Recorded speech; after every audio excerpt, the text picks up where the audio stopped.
வணக்கம். காலத்தின் குரல் நிகழ்ச்சிக்கு உங்களை அன்போடு வரவேற்கிறோம். அஇஅதிமுகவின் பொதுச் செயலாளராக அந்த கட்சிக்கு தலைமை தாங்க வருமாறு கட்சியை கட்டுக்கோப்பாக நடத்தி செல்வதற்கு கட்சிக்கு தலைமையேற்று நடத்த வாருங்கள் என்று சசிகலா அவர்களுக்கு அதிமுகவின் முன்னணியினரும் அமைச்சர்களும் வேண்டுகோள் விடுத்த வண்ணம் இருக்கிறார்கள். இது இன்றைய செய்தி. காலை முதலே அதிமுகவின் மூத்த அமைச்சர்களும் அந்த அமைச்சரவையில் இருக்கக்கூடிய எல்லோரும் முன்னாள் அமைச்சர்களும் அந்த கட்சியின் நிர்வாகிகளுமாக பலரும் போயஸ் தோட்டத்தில் இருக்கக்கூடிய இல்லத்திற்கு சென்று அவரிடம் வேண்டுகோள் விடுத்திருக்கிறார்கள். தலைமை ஏற்க வருமாறு அவரை அழைப்பது என்பது அந்த கட்சியின் உள் விவகாரம். அவர்கள் சொல்லக்கூடிய கருத்து, அப்படி அவர் தலைமை ஏற்றால்தான் அந்த கட்சி என்பது கட்டுக்கோப்பாக நடத்தி செல்ல முடியும் அந்த கட்சியை என்கிற கருத்தையும், எம்ஜிஆர் உருவாக்கிய அஇஅதிமுக என்கிற இயக்கத்தை கட்டுக்கோப்பாக வழிநடத்தி மேலும் வெற்றியை பெறுவதற்கு ஜெயலலிதா அவர்களுடன் நீண்ட காலம் உடனிருந்தவர் என்கிற அடிப்படையில், அவருக்கு உறுதுணையாக இருந்தவர் என்ற அடிப்படையில் அவரை தலைமை தாங்க வாருங்கள் என்று அந்த கட்சியினர் அழைக்கிறார்கள். இந்த அழைப்பை அவர் ஏற்பாரா? அப்படி ஏற்பதன் மூலமாக ஜெயலலிதா அவர்களின் அரசியல் வாரிசாக அவர் உருவெடுக்கப் போகிறாரா? கட்சி தொண்டர்கள், கடைமட்ட தொண்டர்கள் வரையிலும் இந்த முறையை, இந்த நிலையை எப்படி பார்ப்பார்கள்? கட்சிக்கு வெளியே இருக்கக்கூடிய அதன் ஆதரவாளர்கள், அஇஅதிமுகவுடைய அபிமானிகள், விசுவாசிகள் இதை எவ்வாறு எதிர்கொள்வார்கள்? இதற்கு எப்படி எதிர்வினை ஆற்றுவார்கள் என்கிற பல்வேறு அம்சங்கள் அடுத்தடுத்த நாட்களில் நம் கண்முன்னால் தெரிய போகின்றன. இந்த அமர்வில் அதிமுகவினுடைய தலைமை கழக சொற்பொழிவாளர் திரு ஆவடி குமார் அவர்கள், திராவிட இயக்க தமிழர் பேரவையின் திரு சுப வீரபாண்டியன் அவர்கள், பத்திரிகையாளர் திரு நெய்வேலி பாலு அவர்கள், அரசியல் விமர்சகர் பெருமாள் மணி அவர்கள் நம்மோடு இணைகிறார்கள். வணக்கம். வெற்றிடம் அப்படின்ற ஒரு கருத்து, வெற்றிடம் என்று எதுவும் இல்லை, அது காற்று நிரப்பும் அப்படின்றது இன்னொரு கருத்து. இப்போது சசிகலா அவர்களை தலைமை தாங்க வாருங்கள் என்று உங்கள் கட்சிக்காரங்க அழைப்பதை எப்படி புரிஞ்சுக்கணும் தமிழ்நாட்டு மக்கள்? இல்லை, தமிழ்நாட்டை பொறுத்தவரை புரட்சித் தலைவி அம்மா அவர்களுடைய இழப்பு என்பது மிகப்பெரிய வெற்றிடம் தான், தமிழ்நாட்டுக்கே வெற்றிடம். அப்போது அனைத்து இந்திய அண்ணா திராவிட முன்னேற்ற கழகம் ஈடு செய்ய முடியாத ஒரு வெற்றிடம் தான். ஆனால் அந்த வெற்றிடம் எங்கள் மீது திணிக்கப்பட்டிருக்கிறது. நாங்கள் விரும்பவில்லை என்றாலும் அந்த வெற்றிடம் இயல்பாக, இயற்கையாக எங்களை தாக்கியிருக்கிறது. இந்த வெற்றிடத்தை நிரப்புவதற்குரிய முயற்சிகளை செய்ய வேண்டியது எங்கள் கட்சியினுடைய கடமை. நாங்கள் அந்த வெற்றிடத்தை நிரப்புவதற்கு முயற்சிக்கிறோம். அந்த வெற்றிடம் நிரப்பப்படுகிறதா இல்லையா என்பதை, உடனடியாக நிரப்பப்படுகிறதா, காலப்போக்கில் நிரம்புகிறதா என்பது அது காலத்தின் முடிவு. இன்றைய சூழ்நிலையில் புரட்சித் தலைவி அம்மா அவர்கள் உருவாக்கிய இந்த இயக்கம் தொடர்ந்து அந்த நோக்கங்களை நிறைவேற்ற வேண்டும். அவர்கள் முன்வைத்த திட்டங்கள், அவர்கள் முன்வைத்த அரசாங்கத்தினுடைய நிர்வாகம், அவர்கள் கடைபிடித்த கொள்கையில் தமிழ்நாட்டின் ஜீவாதார உரிமைகளுக்கு போராடுவதிலிருந்து, தமிழ்நாட்டு மக்களுடைய அடிப்படை தேவைகளை நிறைவேற்றுவதிலிருந்து, அவர்கள் மக்கள் நலனுக்காக கொண்டு வந்த மக்கள் நல திட்டங்கள் அத்தனையையும் காப்பாற்ற வேண்டும். இன்றைக்கு தமிழகத்திற்கே உரிய சமூக நீதி 69% இடஒதுக்கீட்டை இந்திய அரசியல் சட்ட அட்டவணையில் சேர்த்து இந்தியாவில் எந்த மாநிலத்திலும், இன்னும் சொல்ல போனால் அரசியல் சட்டமே 50க்கு மேலே அனுமதிக்கல. ஆனால் 69 தமிழ்நாட்டில் தொடர்ந்து நம்ம நிறைவேற்றி கொண்டு வரோம். அதை முன்வந்து 69 கடந்த மாநிலங்களும் இருக்கு. கர்நாடகா போன்ற மாநிலங்களில் 70 கடந்து கூட இருக்கிறார்கள். நம்ம 69ன்றது 70 ஆபத்து வந்த போது அதை காப்பாற்றுவதற்கு ஜெயலலிதா அவர்கள் சட்டம் இயற்றினார்கள். அதற்கான சட்ட அட்டவணையில சேர்த்து நம்ம ஒரு வழிகாட்டியா இருந்தோம். ஆனா மற்ற மாநிலங்களை விட நம்ம சட்ட பாதுகாப்பு உறுதியா அந்த 69 விழுக்காட்டுக்குள்ள இன்னைக்கும் பல வழக்குகள் அதை பலகீனப்படுத்த முயற்சிகள் நடந்துக்கிட்டு தான் இருக்குது. அது ஒரு பக்கம் இருந்தாலும் அதை கடைபிடிச்சிட்டு வரோம். இப்படி தமிழ்நாட்டுக்கே உரிய பிரத்யோக, தமிழ்நாட்டுக்கு மட்டுமே இருக்க வேண்டிய சில கோட்பாடுகள் இன்றைக்கு புரட்சி தலைவி அம்மா அவர்கள் அதை சரியாக கையாண்டு உரிய வகையில் நமக்கு ஒரு பாதுகாப்பை உருவாக்கி தந்திருக்கிறார்கள். இதையெல்லாம் நீர்த்து போகாமல் அல்லது பின்னடைவை சந்திக்காமல் இதை சரியான அவர்கள் எந்த திசையில் கொண்டு சென்றார்களோ அந்த திசையில் கொண்டு செல்வதற்கு எங்களுடைய கட்சி கட்டுக்கோப்போடு இருக்க வேண்டும். எங்களுக்குள் பிரச்சனைகள் வரலாம், பிரச்சனைகளை பேசி தீர்ப்பது என்பது வேறு, அதை நாங்கள் பார்த்துக்கொள்வோம். ஆனால் இந்த நேரத்தில் வேறொருவர் உள்ளே நுழைந்து பிரச்சனை நடத்துவதற்கும் எங்களை பிளவுபடுத்துவதற்கும் எங்களுக்குள் குழப்பத்தையும் கொந்தளிப்பையும் உருவாக்குவதற்கும் நாங்கள் இடம் தராமல் இருக்க வேண்டும் என்றால், புரட்சி தலைவி அம்மா அவர்கள் யாரை வைத்து இந்த காரியங்களை செய்தார்களோ அப்பொழுது யார் யார் அவர்களோடு இருந்து அவர்களுடைய உணர்வுகளை புரிந்து அவர்களுடைய பணிகளுக்கு உதவியாகவும் அவர்களுடைய செயல்களுக்கு ஊக்கமாகவும் அவர்கள் பிரச்சனைகள் வருகின்ற நேரத்தில், ஆபத்து வருகின்ற நேரத்தில், பாதிப்பு வருகின்ற நேரத்தில் அவர்களுக்கு அனுசரணையாக இருந்து ஒரு ஆதரவுகரம் நீட்டினார்களோ அவர்களை பயன்படுத்த வேண்டும் என்று நினைப்பதில் எந்த தவறும் இல்லை. முழுக்க முழுக்க புரட்சித் தலைவி அம்மா அவருடைய சிந்தனைகளை, புரட்சித் தலைவி அம்மா அவருடைய நடவடிக்கைகளை, புரட்சித் தலைவி அம்மா அவருடைய வாழ்க்கையை அவர் இருந்து கண்காணித்து ஒரு நல்ல நிலைக்கு வந்தபோதும் சரி, ஒரு பாதிப்பான நிலை இருந்த போதும் சரி உடனிருந்து பாதுகாத்திருக்கிறார். அந்த வகையில் இன்னும் சொல்ல போனால் புரட்சித் தலைவி அம்மா அவர்கள் இருந்த காலத்தில் அதிமுகவில் தலைவர்கள் இருந்து அமைச்சர்கள் இருந்து சாதாரண தொண்டர்கள் வரைக்கும் சின்னம்மான்னு அவங்கள தான் கூப்பிட்டாங்க. அப்போ யாரும் அடுத்த கட்டத்தில் அவங்கள அம்மா சொல்கிறீங்க அப்புறம் சின்னம்மான்னு யாரும் ஏன் சொல்கிறீங்கன்னு யாரும் கேட்கல. அம்மா இருக்க சொல்லி அதை செஞ்சுருக்காங்க. அதனால் இது ஒன்றும் புதுசு இல்லை. நாங்கள் அதை இன்றைக்கு அதனால தான் இன்னைக்கு வேறொருவரை கொண்டு வந்து அந்த வேறொரு வந்த காரணத்தால் இன்னொருத்தர் முன்னிறுத்தி ஒரு குழப்பம் வந்துவிடக்கூடாது. உடனடியாக நாங்கள் இன்றைக்கு ஏற்பட்ட இந்த இழப்பிலிருந்து பாதிப்பிலிருந்து மீள்வதற்குள் எங்களை யாரும் பலவீனப்படுத்திவிடக்கூடாது, எங்களுடைய அமைப்புகள் சிதைந்து விடக்கூடாது என்பதற்காக நாங்கள் உறுதியாக இருக்கிறோம் என்பதை உலகுக்கு உணர்த்துவதற்காக இந்த முடிவை எடுத்திருக்கிறோம். இன்னும் சொல்ல போனால் அவர்கள் ஆட்சியிலே கூட நிறைய அம்சங்களை சொல்லியிருக்கீங்க. உங்களோட முதற்கட்ட பார்வை இது என்ன? அடிப்படையாக நீங்கள் முதலில் சொன்னதைப் போல அவர்கள் கட்சிக்கான பொதுச் செயலாளரை தேர்ந்தெடுப்பது அவர்கள் கட்சியின் விவகாரம். அதை அவர்களினுடைய பொதுக்குழு முடிவு செய்ய வேண்டும். அதில் நான் கருத்து சொல்லுவது கருத்து சொல்லுவதற்கு எனக்கு இடமும் இல்லை, நான் சொல்லுவது நாகரிகமாகவும் இருக்காது.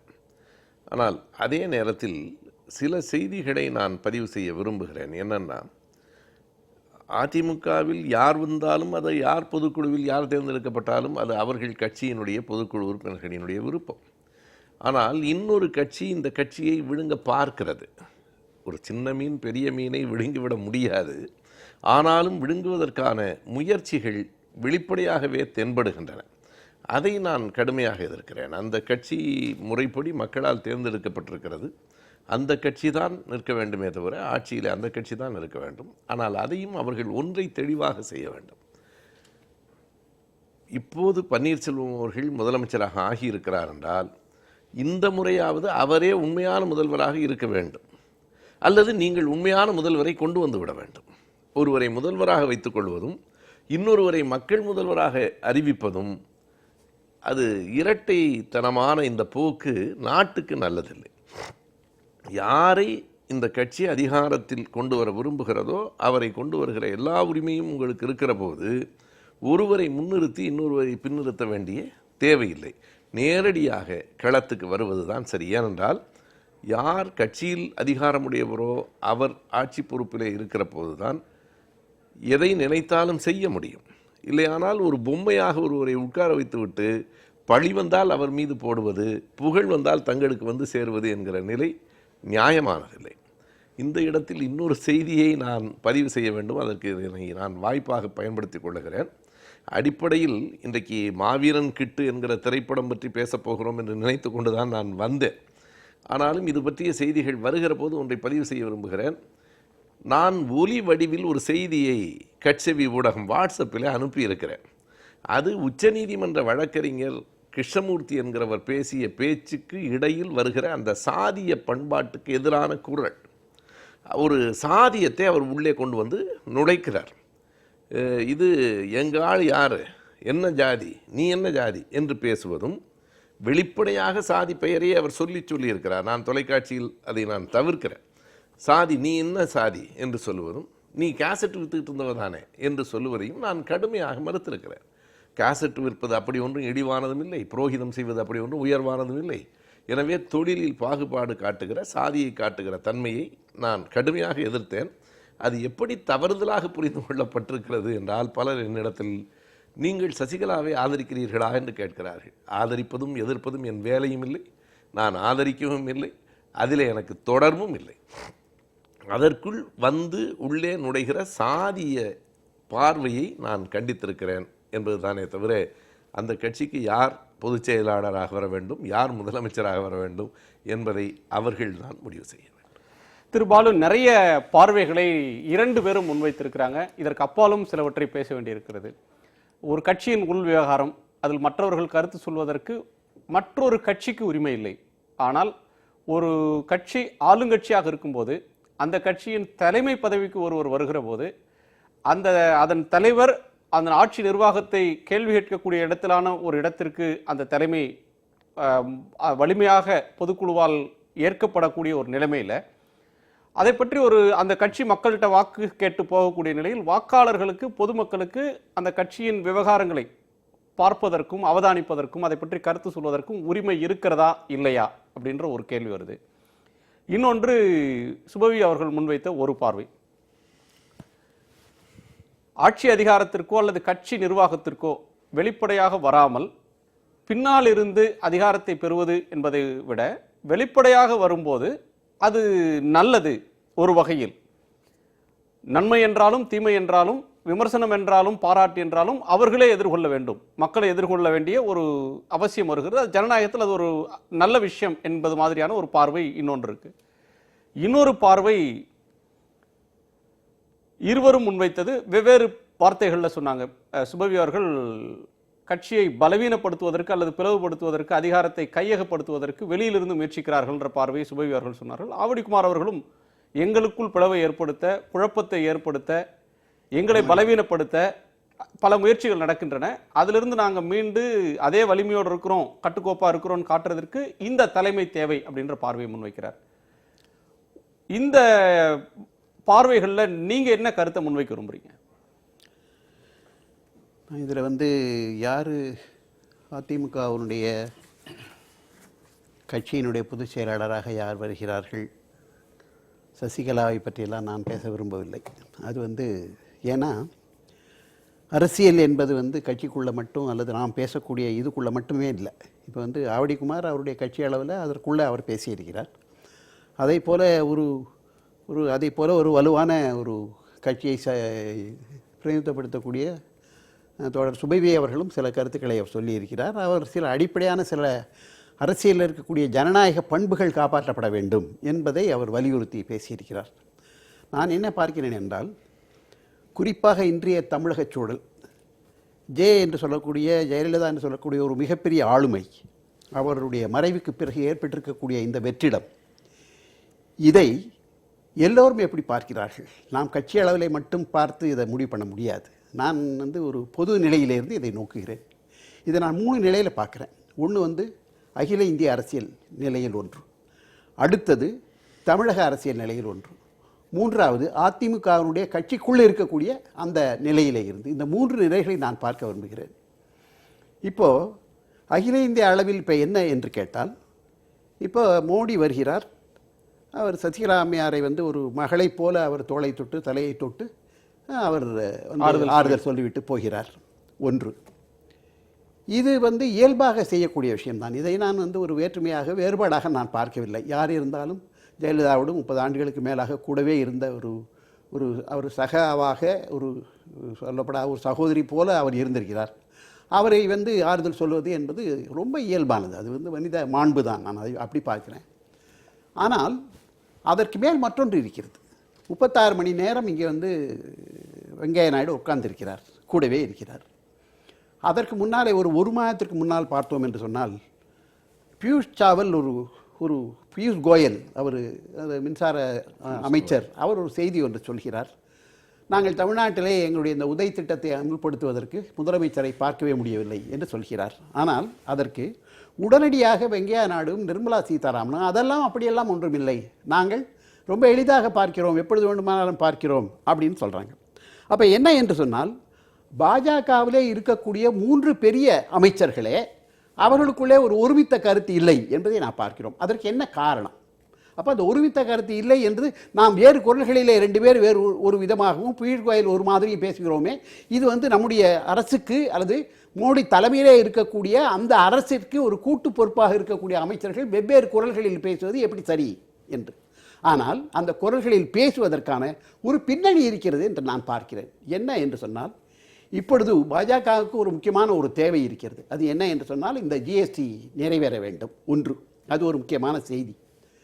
அப்போ அதை நிறைவேற வேண்டும் என்று சொன்னால் அவர்களுக்கு மாநில அவையிலே போதுமான அளவிற்கு அவர்களுக்கு இப்போதைக்கு வலு இல்லை.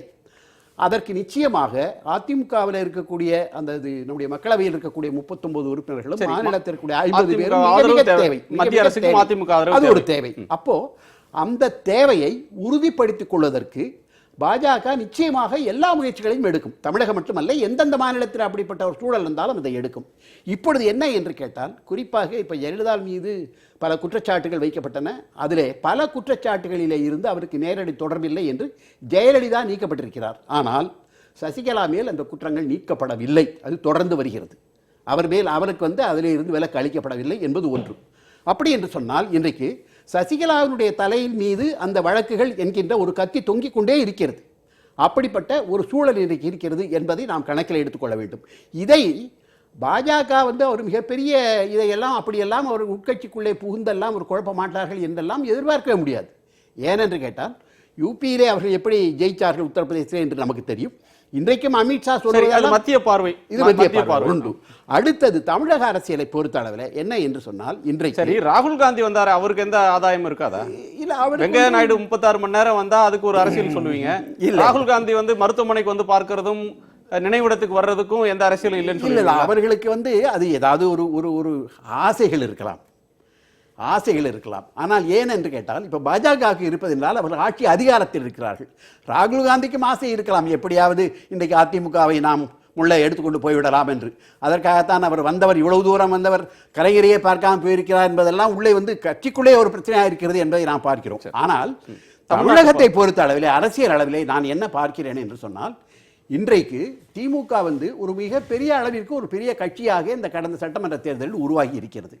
இப்பொழுது இயல்பாக என்ன நடக்கும் என்று சொன்னால், அதிமுகவினுடைய கட்சிக்குள்ளே இன்றைக்கு அதை பூசி மெழுகினாலும் கூட ஒரு பிரச்சனை நிச்சயமாக வரும். என்ன வரும் என்று சொன்னால், இன்றைக்கு ஓபிஎஸ் தலைமையிலே இருக்கக்கூடிய இந்த அமைச்சரவை ஒரு குறிப்பிட்ட சாதி சார்ந்து அல்லது குறிப்பிட்ட குழு சார்ந்து இருக்கிறது என்பதை யாருமே மறுக்க முடியாது. அதை அப்படியே அவர்கள் வைத்துக் கொண்டிருக்கிறார்கள் என்று சொன்னால் அதற்கு ஒரு பின்னணி இருக்கிறது என்று நிச்சயமா ஆவடிக்குமார் மறுப்பார். அவர் மறுக்கட்டும், நான் சொல்லலை. அவருக்கு அவர் மறுக்கிறதுக்கு அவருக்கு எல்லா விதமான உரிமை இருக்கிறது. ஆனால் அதற்கு பின்னணியில் இருக்கக்கூடிய அந்த பிரச்சனையை அதை நாம் குறிப்பாக கவனத்தில் எடுத்துக்கொள்ள வேண்டும். ஒன்று. இரண்டாவது, ஜே என்று சொல்லக்கூடிய ஒரு மிகப்பெரிய ஆளுமை இருந்த போது கட்சிக்குள் பிளவுகள் வருவது என்பது சாத்தியமில்லை. காரணம் என்னவென்றால், எல்லா விதமான அதிகாரங்களும், அரசியல் அதிகாரம், கட்சிக்குள்ள இருக்கக்கூடிய அதிகாரங்கள் அனைத்தையும் ஜெயலலிதா அவருடைய கட்டைவர்களுக்கு கீழே இருந்தது என்பது யாராலும் மறுக்க முடியாது. அந்த அளவிற்கு ஒரு பெரிய ஆளுமை மிக்க ஒரு சக்தியாக அவர் இருந்தார் என்பது உண்மை. ஆனால் அவருக்கு பிறகு கட்சியிலே எந்த பொறுப்புமே இல்லாத, ஆனால் ஜேக்கு நெருக்கமாக மட்டுமே பேசப்படக்கூடிய இன்றைக்கு சசிகலா அப்படிப்பட்ட ஒரு ஆளுமையை அவரால் செலுத்த முடியுமா? ஒரு கேள்வி. அப்படி செலுத்த முடியவில்லை என்று வரும்பொழுது என்ன வரும் என்று சொன்னால், அதிமுகவிற்குள் மாறுபட்ட கருத்துக்கள் வருகலாம். அப்படி வரும்பொழுது 2 வரும். என்ன செலுத்த முடியுமான்னு கேட்கிறீங்க. ஆனால் அவர் ராஜீவ்காந்தி இறந்தபோது சோனியா காந்தி அவர்கள் அரசியலுக்கு ரிலக்டண்டா வர்றதா வேண்டாமான்னு தயங்கி இருந்த நேரத்தில் அந்த கட்சியோட மூத்த தலைவர்கள்லாம் போய் கூப்பிட்டு இருந்தாங்க. இன்றைக்கு பார்த்தீங்கன்னா இந்த கட்டுப்பாட்டை அல்லது இந்த அளவுக்கான ஆதிக்கத்தை செலுத்த முடியுமா, செல்வாக்கை செலுத்த முடியுமான்னு கேட்கிறீங்க. என்டையர் கேபினெட், மொத்த அமைச்சர்கள் அத்தனை பேரும் அழைக்கிறார்கள். கட்சியோட அவைத்தலைவர் மதுசூதனன், அதற்கு அடுத்த நிலையில் இருக்கிற செங்கோட்டையன், முன்னணி நிர்வாகிகள், இவர்கள்லாம் அழைக்கிறத போயஸ் கார்டனுக்கு போயே நீங்க தலைமை தாங்க வாருங்க அப்படின்னு சொல்லி அழைக்கிறத பார்க்கிறோம். தம்பிதுரை அழைக்கிறத பார்க்கிறோம். எனவே நான் ரொம்ப செல்வாக்கு இல்லை. நான் ரொம்ப தெளிவா அதில் இருக்கேன். ஏன்னு சொன்னால், இன்றைக்கு பார்க்கக்கூடிய காட்சிகள் கண்டிப்பாக மாறும். ஏன் என்று கேட்டால், இன்றைக்கு பல பேருக்கு இன்றைக்கு ஓபிஎஸ்னுடைய அமைச்சரவையிலே இருக்கக்கூடிய நிறைய பகுதிகளுக்கு கட்சியிலே நீண்ட நாளாக உழைத்தவர்கள் அல்லது நீண்ட நாளாக அமைச்சர் பதவி வேண்டும் என்று அரசியலே பதவி பெற வேண்டும், பங்கு பெற வேண்டும் என்கின்ற ஆவலோடு இருக்கின்றவர்கள் அந்த ஜே என்கின்ற ஒரு மகத்தான ஆளுமையின் முன்னால் அவர்கள் எல்லாம் வாய் திறக்க முடியாமல் இருந்தார்கள். நாளைக்கு திறக்க மாட்டார்கள் என்று யாருமே சொல்ல முடியாது. ஒன்று அப்படி வரும் என்று சொன்னால் நான் ரெண்டு விஷயத்தை பார்க்குறேன். ஒன்று என்னன்னு சொன்னால், இப்போ அதிமுகவிலிருந்து ஒரு 20-25 சட்டமன்ற உறுப்பினர்கள் திமுகவுக்கு போனால் திமுக ஆட்சி அமைக்கக்கூடிய ஒரு வாய்ப்பு இருக்கிறது. ஏன் அவர்கள் போவார்கள் என்று சொன்னால், ஒருவேளை இந்த கட்சிக்குள்ளே சில அவர்களுக்கு முறையான பிரதிநிதித்துவம் கிடைக்கவில்லை என்று விரும்பக்கூடியவர்கள் இன்றைக்கு கட்சி தலைமையோடு, அதிமுக கட்சி தலைமையோடு மோதி ஒருவேளை அவர்களால் அதை சாதிக்க முடியவில்லை என்று சொன்னால், அவர்களுக்குரிய பங்கு கிடைக்கவில்லை என்று அவர்கள் கருதினால், அப்படி கட்சி மாறுவதற்கான ஒரு வாய்ப்பு இருக்கிறது என்பதை நாம் நிச்சயமாக மறுக்கக்கூடாது. ஊகம் நீங்க சொல்றது எல்லாமே ஊகம் தான், எல்லாமே ஊகம் தான். ஏன்னா இன்றைக்கு அரசியல் என்பதே ஊகமாகத்தான் இருக்கின்றது. ஏன் என்று கேட்டால், இன்றைக்கு சசிகலா பின்னாலே தம்பிதுரையாக இருக்கட்டும், செங்கோட்டையனாக இருக்கட்டும், அவர்களெல்லாம் போய் நீங்களெல்லாம் வர வேண்டும் என்று சொல்லக்கூடிய இந்த விஷயங்கள் இருக்கிறது அல்லவா? இதிலே அவர் ஆவடிக்குமார் சொல்வதைப் போல உண்மை கூட இருக்கலாம். ஏனென்றால் இன்றைக்கு கட்சி ஜெயலலிதா இல்லாத நிலைமையிலே அதை யாரும் உள்ளே புகுந்து அதை குழப்பிவிடக் கூடாது என்பதற்காக அவர்கள் தங்களை வலுப்படுத்திக் கொள்வது இயல்பானது. அது தப்புன்னு சொல்ல முடியாது. ஆனால் அதற்கு மேலும் இன்றைக்கு இருக்கக்கூடிய அரசியலில் என்ன வேண்டுமானாலும் நிகழலாம் என்று. அப்போ என்ன வருகிறது என்று சொன்னால், சசிகலாவினுடைய தலைமையில் தொங்கிக் கொண்டிருக்கக்கூடிய கத்தியாக இருக்கக்கூடிய அந்த வழக்கு ஒன்று. இரண்டாவது, கட்சிக்குள்ளேயே தங்களுக்கு சரியான பங்களிப்பு இல்லை, அவர்களுக்கு தேவையான அளவு அவர்களுக்கு வாய்ப்பு கொடுக்கப்படவில்லை என்று இருக்கக்கூடிய ஒரு பகுதி. இவர்கள் என்ன செய்வார்கள் என்று தெரியாது. ஆக இந்த ரெண்டையும் வைத்துக்கொண்டு, இதற்கு எல்லாவற்றுக்கும் மேலாக நான் முதல்ல குறிப்பிட்டது போல, பாஜகவுக்கு அதிமுகவை பிளவுபடுத்தியோ அவர்களை அங்கிருந்து கவர வேண்டிய தேவையே இல்லை. குறைந்தபட்சம் அவருடைய ஆதரவு. அதற்கான ஒரு 3 விஷயங்களை நான் சொல்லணும்னு தொடர்ந்து பேசலாம். அதாவது மரியாதைக்குரிய நெய்வேலி பாலு அவர்கள் சொல்றதுல யூகம் கூட இல்லை, சந்தேகம் தான் தெரியுது எனக்கு. ஏன்னா யூகத்தில் கொஞ்சம் ஏதாவது உண்மை இருக்கும், சந்தேகத்தில் உண்மை இருக்கிறதுக்கு வாய்ப்பு இல்லை. நான் என்ன சொல்ல வரேன்னா, அவர் சொல்கிற காரணங்கள் அத்தனை இன்னைக்கு வந்ததா, எல்லாமே புரட்சித் தலைவி அம்மா அவர்கள் இருக்க சொல்ல யார் யார் மந்திரியாக இருந்தாங்களோ, எந்த இலாக்காவில் இருந்தாங்களோ அவங்க அதுதான் இருக்கிறாங்க. அதனால் இது புதுசாக யாரோ உருவாக்கிட்டாங்கன்றதெல்லாம் இல்லை. அவர் சொல்லக்கூடிய ஒரு ஜாதியை சார்ந்தவர்கள் அல்லது ஒரு இதுவை சார்ந்தவங்க இருக்கிறாங்கன்னு சொன்னால், இன்னொரு சமுதாயத்தை சார்ந்தவர்கள் அதுக்கு இணையாக தான் இருக்காங்க. அதனால் ஒரு குறிப்பிட்ட யார் பெரும்பான்மையான சட்டமன்ற உறுப்பினர் இருக்கிறார்களோ அவர்களுக்கு பிரதிநிதித்துவப்படுத்துகின்ற வகையில் மாவட்டங்களையும் பல காரணங்களையும் வைத்து தான் அமைச்சரவை ஒரு பகிர்ந்தளிக்கப்படுகிறது. அந்த வாய்ப்புகள் எப்போ வேணால் மாறலாம், யாருக்கு வேணால் கிடைக்கலான்றது தான் அதிமுகவினுடைய யதார்த்த நிலை. அது இன்னைக்கும் இல்லை, என்னைக்கும் தொடரும்.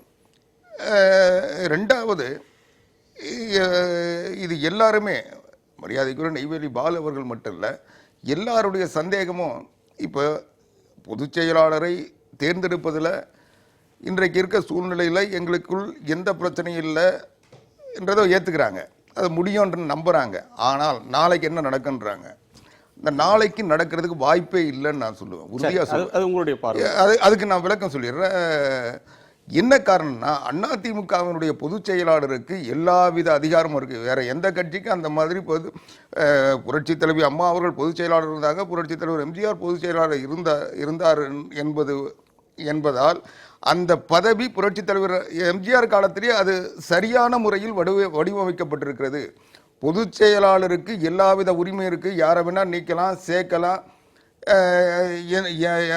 அவங்களுடைய அனுமதியை பொதுச் செயலாளர் தான் எந்த அறிவிப்பும் வெளியிடணும், எந்த ஒருத்தர் எல்லா விதமான அதிகாரங்களும் பொதுச் செயலாளருக்கு இருக்கு. என்னன்னா, பொதுச் செயலாளர் அனைத்து இந்திய அண்ணா திராவிட முன்னேற்ற கழகத்தின் அடிமட்ட வாக்காளர்களால் தேர்ந்தெடுக்கப்படுகிறார். அவருக்கு பொதுக்குழுவை விட பொதுச் செயலாளருக்கு அதிகம்.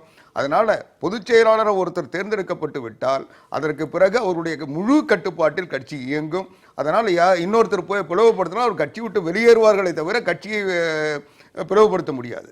கட்சி அப்படியே இருக்கும், கட்சி அமைப்பு அப்படியே இருக்கும், கட்சியினுடைய நிர்வாகம் வடிவமைச்ச இயங்கிட்டு இருக்கும். இந்த நிலை வந்து விட்டதுக்கு பிறகு பிளவுபடுத்த முடியாதுன்னு சொல்றேன். திரு பெருமாள் மணிகண்டன் கேட்கலாம். திரு பெருமாள் மணி, இதுல அதிமுக தலைமைக்கு வாருங்கள்னு சசிகலா அவர்களை அமைச்சர்களும் அந்த கட்சியின் முன்னணியினரும் அழைக்கிறத பார்க்கிறோம். அவங்க அந்த கட்சியினுடைய தொண்டர்களுடைய உணர்வைத்தான் வெளிப்படுத்துகிறார்கள் அப்படின்னு அதை பார்க்கணுமா? இப்ப நிர்வாகிகளுடைய எண்ணம் ஒன்றாக இருக்கிறது, அதே எண்ணத்தை தான் தொண்டர்களும் கொண்டிருக்கிறார்கள். அந்த கட்சியின் அபிமானிகள், கட்சிக்கு வெளியே இருக்கக்கூடிய விசுவாசிகள் எப்போதும் வாக்கு வங்கியாக இருக்கக்கூடியவர்கள், இவர்கள் எல்லோரும் இந்த எண்ண ஓட்டத்தில் தான் இருக்கிறாங்க அப்படின்னு நம்ம சொல்ல முடியுமா மணி? இல்லை, கண்டிப்பாக. பொதுவாகவே தமிழ் இன்டெலிஜென்சியாவே அப்படி தான் பார்க்குது. ஒட்டுமொத்தமாக வாக்காளர்கள் பொதுவான இந்த இந்த இந்த இயக்கத்திற்காக வாக்களித்தவர்கள், ஈவன் இந்த இந்த அணிக்கு எதிரணியிலே இருக்கக்கூடியவர்கள் கூட இந்த நேரத்தில் அவர்கள் பிளவுபட்டு விடக்கூடாது, ஏற்றுக்கொள்ளக்கூடிய ஒற்றை தலைமையாக சசிகலா அம்மா அவர்கள் இருப்பதற்கான வாய்ப்பு அதிகமாக இருக்கிறது என்கிற எண்ண ஓட்டம் தான் தமிழகத்திற்குள் பரவலாக இருக்கிறது.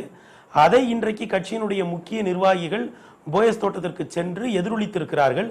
நீங்கள் வாருங்கள், நீங்கள் வாருங்கள், தலைமையேற்க வாருங்கள் என்கிற இந்த அழைப்பு திராவிட இயக்கங்களுக்கு ஒன்றும் புதிதல்ல. அண்ணாவே தம்பி வா, தலைமையேற்க வா என்று அழைத்து பொறுப்பை கொடுத்த வரலாறு எல்லாம் நமக்கு இருக்கிறது. அண்ணா தன்னுடைய தலைமை பொறுப்பில் இருந்த பொழுது தன்னுடைய தம்பிகளுக்கு பொறுப்பை கொடுத்திருக்கிறார். எம்ஜிஆர் முக்கியமான காலகட்டத்திலே ராகவானந்தம் போன்றவர்களிடம் பொதுச் செயலாளர் பொறுப்பை கொடுத்திருக்கிறார். ஆக இன்றைக்கு இந்த பவர் டிரான்சிஷன், இந்த அதிகார பரிமாற்றம் என்பதிலே கட்சியினுடைய முக்கிய நிர்வாகிகள் சசிகலா அம்மா அவர்களுடைய தலைமையில் ஒன்றிணைந்து செயல்படுவது என்பது இன்னும் இருக்கக்கூடிய இந்த 4.5 ஆண்டு கால ஆட்சிக்கும் நல்லது, ஒரு வலுவான கட்டமைப்போடு இருக்கக்கூடிய இந்த கட்சிக்கும் நல்லது என்று நினைக்கிறார்கள். இது ஜனநாயகத்தில் ஒரு ஏற்றுக்கொள்ளக்கூடிய ஒரு வழிமுறைதான். ஆனால் இதற்கு அடுத்து வரக்கூடிய தேர்தல்கள், உள்ளாட்சி தேர்தலில் தன்னை எப்படி அவர் நிரூபிக்கிறார், அதற்கு அடுத்து வரக்கூடிய பாராளுமன்ற தேர்தலில் அவர் தன்னை எப்படி நிரூபிக்கிறார், அதற்கு அடுத்து வரக்கூடிய சட்டமன்ற தேர்தலில் சசிகலா அம்மா அவர் தன்னை எப்படி நிரூபிக்கிறார். ஒருவேளை இன்னமும் அவர் தன்னுடைய முடிவை சொல்லல. திருமணி இன்னமும் பொதுச் செயலாளராக கட்சி தலைமை பொறுப்பையோ ஏற்பதாக அதிகாரப்பூர்வமாக அவர்கள் சொல்லலன்னு தான் சிஆர் சரஸ்வதி அவர்கள் சொல்றாங்க. நாங்க கேட்டிருக்கோம். ஒருவேளை பொறுப்பு, ஆமா அதான் நானும் அதான் சொல்றேன், ஒருவேளை பொறுப்பை ஏற்றுக்கொண்டால் அவர் எந்த அளவுக்கு ஒரு அசர்டிவ் லீடராக மாறுகிறார் என்பதிலே தான் அவருக்கான ஜனநாயக சவால்கள் இருக்கின்றன. ஆனால் அனைத்து இந்திய அண்ணா திராவிட முன்னேற்ற கழகம், மரியாதைகளுக்குரிய ஜெயலலிதா அம்மா அவர்கள் இறந்த பிறகு ஏற்பட்ட ஒரு டெட்லாக், அதை இன்றைக்கு எடுத்து விட்டிருக்கிறார்கள். இன்றைக்கு சசிகலா அம்மா அவர்களை கட்சியினுடைய அவைத்தலைவர் மற்றும் மிக முக்கியமான பொறுப்பில் இருந்த ஹுசைன் போன்றவர்கள், மாநில பொறுப்பில் இருக்கக்கூடிய திரு ஹுசைன் போன்றவர்கள், மரியாதைக்குரிய முன்னாள் வணக்கத்திற்குரிய மேயராக இருந்த திரு சைதை துரைசாமி போன்றவர்கள், முன்னாள் அமைச்சர்கள், இவர்கள் எல்லாம் போய் சென்று நீங்கள் இந்த பொறுப்பை ஏற்றுக்கொள்ள வேண்டும் என்று அழைத்ததன் மூலம் முதல் டெட்லாக்கை அவர்கள் எடுத்து விட்டிருக்கிறார்கள். ஒரு நீங்க வாங்க, கட்சிக்கு பொறுப்பேற்குங்க, நீங்க உங்கள் தலைமையின் கீழ் நாங்கள் ஒன்றிணைகிறோம். இதில் நாம் கவனிக்கப்பட வேண்டிய விஷயம் என்னவென்றால், அதை ஏற்றுக்கொண்ட பிறகு பரவலாக ஊடகங்களில் அந்த செய்தி எதிரொலித்தது. அதற்கு எதிர்குரல் என்று ஒன்றும் இந்த கணம் வரைக்கும் தமிழகத்திற்குள் இருந்து கிளம்பி வரவில்லை. கட்சிக்குள்ள வராம சமூக வலைதளங்கள்லயும் அதாவது மாறுபட்ட பார்வைகள், எதிர்குரல் அப்படின்னு சொல்ல முடியுமான்னு தெரியல, மாறுபட்ட பார்வைகள் அப்படின்றது பல தரப்பினரால வைக்கப்படுது. யார் என்ன பார்வை வைத்தாலும் அந்த கட்சியின் நிர்வாகிகள் தான் அதுல இறுதி முடிவு எடுக்க வேண்டியவர்கள். அது அந்த கட்சியினுடைய உள் விவகாரம் என்றாலும் கூட மாற்று பார்வைகளும் கூட சிலரால முன்வைக்கப்படத்தான் செய்தது. இல்ல, மாற்று பார்வைகளை நம்ம ஏத்துக்க வேண்டியதுதான் இருக்கு. மாற்று பார்வைகள் முன்வைக்கப்படுவதுதான் ஒரு ஜனநாயகத்தினுடைய கூறு. ஆனால் இந்த இடத்துல நாம எதை பார்க்க வேண்டியது இருக்கு அப்படின்னு சொன்னா, நாம 1969 இந்த மாநிலத்தை, இந்த மாநிலத்து மக்களை தன்னுடைய தோளில் நின்று உயர்த்திய அறிஞர் அண்ணாவை ஆட்சிக்கு வந்த 1.5 ஆண்டுகளில் பரிதவித்து நின்று கொண்டிருந்தோம். ஆனால் அப்படியாப்பட்ட சூழல் எல்லாம் இன்றைக்கு இல்லை. ஏறக்குறைய திராவிட இயக்கங்கள் இந்த மண்ணை 49 ஆண்டுகள் கட்டி காத்து சமூக நீதியிலும் சரி, பொருளாதார அளவுகளிலும் சரி, மாநில சுயாட்சியிலும் சரி, ஒரு ஜனநாயக உரையாடல்களிலும் சரி ஒரு குறிப்பிட்ட இடத்திற்கு கொண்டு வந்து விட்டிருக்கிறார்கள். அந்த இடத்தில் இருந்துதான் இன்றைக்கு இந்த முன்னேற்ற கழகங்களில் ஒரு மிகப்பெரிய இயக்கமாக இருக்கக்கூடிய அனைத்து இந்திய அண்ணா திராவிட முன்னேற்ற கழகத்தினுடைய நிர்வாகிகள் இந்த நேரத்தில் தங்களை வழிநடத்துவதற்கு சசிகலா அம்மா அவர்கள் ஒரு பொருத்தமானவராக இருப்பார் என்பதை வரலாற்று பின்புலத்தோடு பார்க்கிற பொழுது இதற்கு மாற்றாக எழுகிற குரல்களையும் நாம் உள்வாங்கி கொண்டு பார்க்கிற போதே கூட இந்த நிர்வாகிகள் எடுத்திருக்கிற முடிவு ஓரளவிற்கு சரியான முடிவாக இருக்கும் என்றே நான் மதிப்பிடுகிறேன். மணி சொல்ற அதாவது சில விளக்கங்களை சொல்ல விரும்புகிறேன். இது இன்னைக்கு முன் வச்சது இல்லை, இன்னைக்கு வெளிப்படுத்தப்பட்டிருக்கிறது, ஊடகங்களில் செய்தி வந்திருக்கின்றது தான். நேற்றைக்கு முன்தினம் தமிழ்நாடு முதலமைச்சர் ஓ பன்னீர்செல்வம் அவர்கள் தலைமையில் மூத்த அமைச்சர்கள் குழு சென்று சந்தித்து அவங்க கோரிக்கை முன் வச்சாங்க. அவங்க அதை ஏற்றுக்கல. நீங்கள்லாம் இருந்து செய்யுங்க, ஒரு கூட்டமைப்பாக இருந்து செய்யுங்க, நான் உங்களுக்கு உதவியாக இருக்கிறேன், இப்போதைக்கு நான் அதுக்கான மனநிலை இல்லைன்னு சொல்லி மறுத்துட்டாங்க. இன்றைக்கு அனைத்து இந்திய அண்ணா திராவிட முன்னேற்ற கழகத்தின் அவைத்தலைவர் மதுசூதன் அவர்கள் தலைமையில் அதே கோரிக்கையை இன்னைக்கு கட்சியினுடைய மூத்த நிர்வாகிகள் முன் வச்சிருக்காங்க. ஆக இந்த கோரிக்கைகள் எழுப்பப்படுகிறது. அவர்கள் அது இல்லை, அதுக்கு மாற்றா சிலதை சொல்லியிருக்காங்க. ஏற்கனவே அந்த மனநிலையில் அவங்க இருந்துக்கிட்டு இருக்காங்க. இதுதான் என்றைக்கும் உள்ள. இன்னும் சொல்லப்போனால் மரியாதைக்குரிய ஓ பன்னீர்செல்வம் அவர்களை முதலமைச்சராக தேர்ந்தெடுக்கின்ற நிலை வந்தபோது முதலில் முன்வைக்கப்பட்டவர் மரியாதைக்குரிய சசிகலா அம்மையார் தான். அவங்கள தான் முன் வச்சாங்க.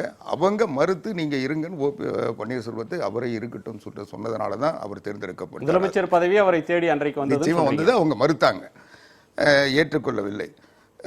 ரெண்டாவது நான் ஒரு அரசியல் பார்வையில் ஒன்று சொல்ல விரும்புகிறேன். நீங்கள் பார்த்தீங்கன்னா பேரறிஞர் அண்ணா அவர்கள் அகால மரணம் ஏற்பட்டவுடன் அந்த இடைவெளி நிரப்புகின்ற பொழுது எவ்வளவு பிரச்சனைகளை சந்தித்தோம். அதுக்குள் அந்த கட்சியில் பல பிரச்சனைகள் உருவாக்கப்படும். அடுத்த நிலையில நான் வந்து விமர்சிக்கல, நான் செய்தியை சொல்றேன். பிரச்சனைகளை சந்தித்தோம். அதுக்கு பிறகு ஒரு வழியாக அதை சரிகட்டி ஆட்சியை தொடர முடிஞ்சது. அதை போலவே புரட்சி தலைவர் எம்ஜிஆர் முதலமைச்சராக இருந்து மறைந்த போது அப்பவும் இது போல பிரச்சனைகள் வந்தது. ஆனால் 2 நேரங்களிலும் முதலமைச்சர் இறப்பு என்று வந்தவுடன் உடனடியாக அரசியல் சட்ட ரீதியாக வெற்றிடத்தை நிரப்புவதற்காக இடைக்கால முதலமைச்சர், தற்காலிக முதலமைச்சர், கேர்டேக்கர் கவர்மெண்ட் தான் நடத்த முடிஞ்சது. முதலமைச்சர் மட்டும்தான் பதவியேற்றாங்க. நாவலர் நெடுஞ்செழியன் 2 சம்பவத்திலையும் அவர் தான் பதவியேற்றார். ஆனால் அமைச்சரவை பதவியேற்கல.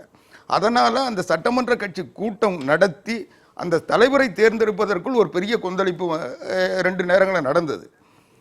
ஆனால் இந்த முறை அந்த சம்பவம் புரட்சி தலைவி அம்மா அவர்கள் மறைவு என்ற செய்தி வந்தவுடன் அனைத்து இந்திய அண்ணா திராவிட முன்னேற்ற கழக உறுப்பினர்கள் சட்டமன்ற கட்சியினுடைய கூட்டம் நடத்தப்பட்டு முறையாக சட்டமன்ற கட்சியினுடைய தலைவர் தேர்ந்தெடுக்கப்பட்டு முறையாக அமைச்சர்கள் அத்தனை பேரும் பதவி பிரமாணம் செய்து வைக்கப்பட்டு சட்டப்பூர்வமாக எந்த இடைவெளிக்கும் இடம் கொடுக்காமல் எந்த சட்ட சிக்கலையும் ஏற்படுத்தாமல் முழுமையான அமைச்சரவை, சட்டப்பூர்வமான அமைச்சரவை உடனடியாக பதவியேற்று எந்த வெற்றிடத்தையும் நாங்கள் ஏற்படுத்தவில்லை. அது எங்களுடைய கட்டுப்பாட்டையும் எங்களுடைய கட்டமைப்பையும் உறுதிப்படுத்துகின்ற வகையில் நாங்கள் எந்த சூழ்நிலையிலும் எங்களுக்கு எவ்வளவு இழப்பு இருந்தாலும் எவ்வளவு பாதிப்பு இருந்தாலும் எந்த மனநிலையில் இருந்தாலும் இந்த எங்களுடைய புரட்சி தலைவி அம்மா அவர்கள் வகுத்த பாதையிலும் அவர்கள் ஏற்படுத்திய கட்டமைப்பும் தொடர்ந்து செயல்படுவதற்கு அனைத்து இந்திய அண்ணா திராவிட முன்னேற்ற கழகம் எந்த நிலையிலும் எதையும் தாங்கும் இதயத்தோடு எங்கள் கடமையை நிறைவேற்றுவோம் என்பதற்கு எடுத்துக்காட்டாக அதை செய்து முடித்திருக்கிறோம். நன்றி. இதில் பெருமாள் மணி விட்ட இடத்திலிருந்து சிலவற்றை பேச வேண்டியது இருக்கிறது. ஒரு இடைவேளைக்கு பிறகு பேசலாம். அதற்கு முன்னதாக சொல்கிறது, ஒரு ஒருங்கிணைக்கும் சக்தியாக இன்னைக்கு அதிமுகவினர் அனைவரையும் ஒருங்கிணைக்கிற, அனைவராலும் ஏற்றுக்கொள்ளக்கூடிய ஒரு தலைவராக சசிகலா அவர்கள் தான் இருக்கிறார். அவர் வந்தால்தான் ஒருங்கிணைக்க முடியும்னு அந்த கட்சியின் முன்னணி நிர்வாகியினர் பேட்டி கொடுக்கிறத பார்க்கிறோம். எம்ஜிஆர் அவர்களுக்கு முன்னால் அண்ணா அவர்கள் மறைவுற்ற காலத்தில் பல தலைவர்கள் எழுத்தாற்றல், பேச்சாற்றல், நிர்வாகத் திறமை, மக்கள் செல்வாக்கு, ஒரு திரளான தகுதிகளோட நிறைய தலைவர்கள் அங்கே சம அளவில் இருந்தாங்க. ஒருவரோடு ஒருவர் போட்டி போடக்கூடிய அளவிற்கான வலிமை அன்றைக்கு இருந்தது. இன்றைக்கு அப்படியான ஒரு நிலைமை இல்லை. ஒற்றை தலைமை, ஒருவரிடத்தில் அதிகாரம் குவிந்தால்தான் கட்டுப்பாடு காப்பாற்றப்படும் அப்படின்ற ஒரு சூழல் வந்திருக்கிறது. அப்படியான ஒரு சூழலுக்கு தமிழ்நாட்டு அரசியல் களமும் அதிமுகன்ற இயக்கமும் பழகிவிட்டதா அப்படின்ற ஒரு கேள்வி நாம் பேசப்பட வேண்டியதாக இருக்கிறது. ஒரு கட்சியில் ஒருவர் தலைமை பதவிக்கு வருவது லாயல்ட்டி, தலைமைக்கு விசுவாசமாக இருந்தார்கள், அணுக்கமாக இருந்தார்கள் அப்படின்ற அம்சங்கள் முன்வைக்கப்படுகிறது. அந்த தலைவர்களால் அடையாளம் காட்டப்பட்டவர்கள் அப்படின்ற ஒரு கருத்து, அந்த விசுவாசம், உறுதுணை காரணமாகவே இந்த நிலையை எய்துவதற்கான ஒரு நிலைமை அங்கே வருகிறதுன்ற ஒரு பார்வை வருகிறது. ஒருங்கிணைக்கும் சக்தியாக இருக்கிறதுக்கு ஒருவர் தான், அவரால் தான் ஒருங்கிணைக்க முடியும் அப்படின்ற பார்வை மீண்டும் மீண்டும் வலியுறுத்தப்படுது. மறைவு இன்னொரு பொருளில் சொன்னால், ஒருவரிடத்தில் அதிகாரம் குவிந்திருந்தால்தான் மற்றவர்கள் அதற்கு பணிந்து இணங்கி அந்த ஆணையை கேட்டு செல்வார்கள். அதன் மூலமாக ஒரு கட்டுக்கோப்பு இருக்கும். அதன் மூலமாக அந்த பிளவோ அல்லது குழப்பமோ இடந்தராமல் ஒரு இயக்கம் நகரும் அப்படின்ற பார்வையை அவர்கள் தரப்பில் முன்வைக்கிறாங்க. ஒரு இடத்துல அதிகாரத்தை குவிக்கிறதன் மூலமாக தான் ஒரு கட்சியை காப்பாற்ற முடியுமா? அது அதிமுக அப்படியான ஒரு நிலைமைக்கு பழகிவிட்டதா அப்படின்ற கேள்வி வருது. அது எல்லா கட்சியிலும் இப்படியான நிலைமை இருந்தாலும் இன்றைக்கு அதை அதிமுகவில் இந்த குரல்கள் வர்றதுனால அதை பேச வேண்டியதாக இருக்கு. எந்த கட்சியிலும் 100க்கு 100 ஜனநாயகம் என்பதோ 100க்கு 100 சர்வாதிகாரம் என்பதோ இருக்க முடியாது. ஆனால் எதை நோக்கிய சாய்வு கூடுதலாக இருக்கிறது என்று பார்த்தால் அதிமுகவினுடைய இயல்பே ஒரு குறிப்பிட்ட தலைமையின் கீழ் இயங்குவதாக இருக்கிறது. அதாவது ஒருங்கிணைக்கும் சக்தியாக தத்துவத்தை அவர்கள் வைத்துக் கொள்ளவில்லை. நீங்கள் பொது உடைமை கட்சியை அல்லது நான் மிக எதிராக கருதுகிற பாரதிய ஜனதா கட்சியை கூட பார்த்தால் அவர்களுக்கு தத்துவம்தான் தலைமை தாங்குகிறது. அதிமுகவை பொறுத்தளவு தனி மனித தலைமை என்பதுதான் மிக அழுத்தமாக போற்றப்படுகிறது. திமுகவில் இரண்டும் கலந்திருக்கிறது என்பது என் பார்வை. அங்கே தனி மனித நிலைப்பாடும் இருக்கிறது, ஒரு ஜனநாயக தத்துவமும் இருக்கிறது. அதிமுகவை பொறுத்தளவு நீங்கள் மீண்டும் மீண்டும் இந்த இரும்பு மனிதர், இரும்பு பெண்மணி என்பதிலெல்லாம் எப்போதும் எனக்கு உடன்பாடு இல்லை. அது வல்லபாய் படேல் ஆனாலும் சரி, மறைந்த ஜெயலலிதா அவர்களானாலும் சரி.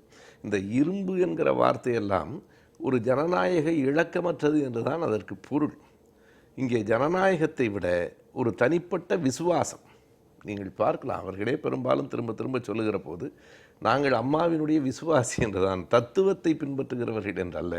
அந்த விசுவாசம், லாயல்ட்டி என்பது இங்கே பெரிதாக மதிக்கப்படுகிறது. இப்போதே நான் பார்க்கிறேன் ஒரு காட்சியை, அது எனக்கு மகிழ்ச்சி தருவதாக இல்லை.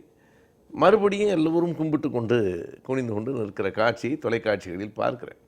இதிலிருந்து வெளியே வரமாட்டார்களா என்கிற இயக்கம் இருக்கிறது. ஒரு ஜனநாயகத்தன்மையில் இல்லையா நீங்கள் கேட்கலாம், நான் முழுக்க திமுகவை சார்ந்திருக்கிறவன் அங்கே இல்லையா என்று கேட்டால், தலைவரிடத்தில் நின்று பேச முடியும், அப்படியெல்லாம் கீழே விழுந்து குனிந்து இருக்க வேண்டும் என்கிற நிலை இன்றைக்கு வரைக்கும் இல்லை. ஆனால் பொது உடைமை கட்சியைப் போல தலைவர்களிடையே முன்னிறுத்தாத போக்கும் திமுக இடத்தில் இல்லை. நான் அதையும் ஏற்கவில்லை. ஒரு தலைமையையே முன்னிறுத்தாமல் அதாவது தனிநபர் பாத்திரத்தை நான் முற்றுமாக மறுக்கவில்லை.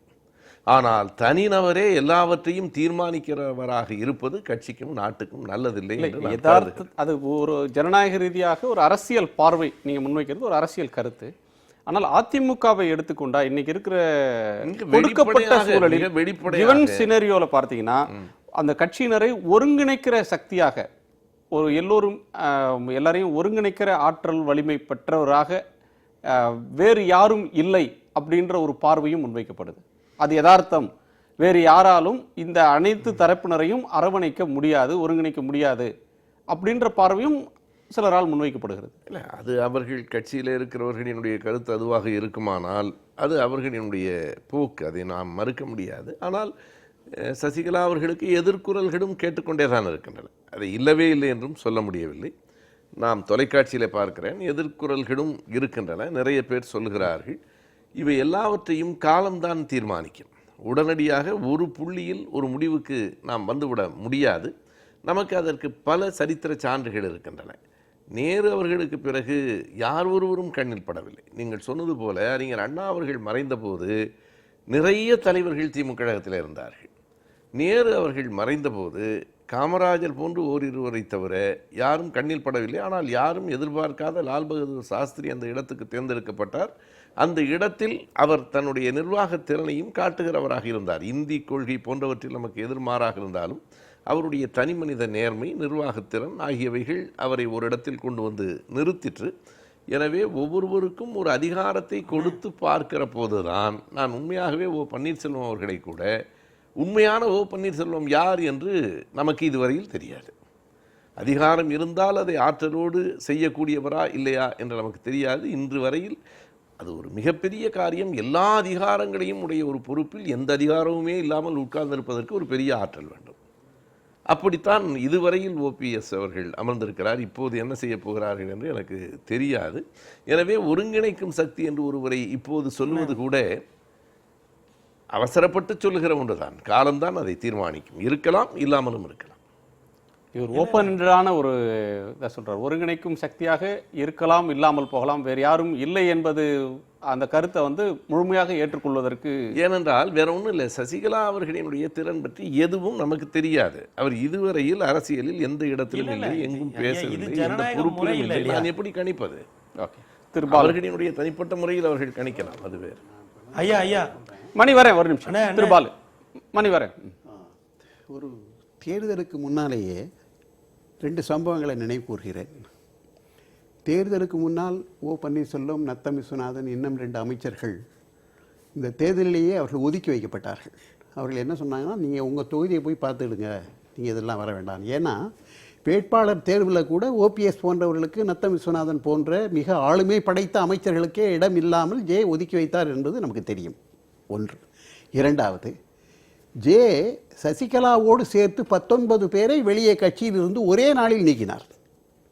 ஆனால் இப்பொழுது என்ன நடந்தது என்று சொன்னால், ராஜாஜி அரங்கிலே ஜெயலலிதா அவருடைய உடல் பார்வைக்காக வைத்திருக்கப்பட்ட பொழுது அந்த 19 பேரும் அணிவகுத்து நின்றார்கள் என்பதையும், அதை பற்றிய முன்முணுப்பு வந்தது என்பதையும் பல பேர், அதாவது பொதுவாக கட்சிக்குள்ளே இருப்பவர்கள் மட்டுமல்ல, பொதுவாக அரசியல் நோக்காளர்களும் கூட அதை சொன்னார்கள் என்று.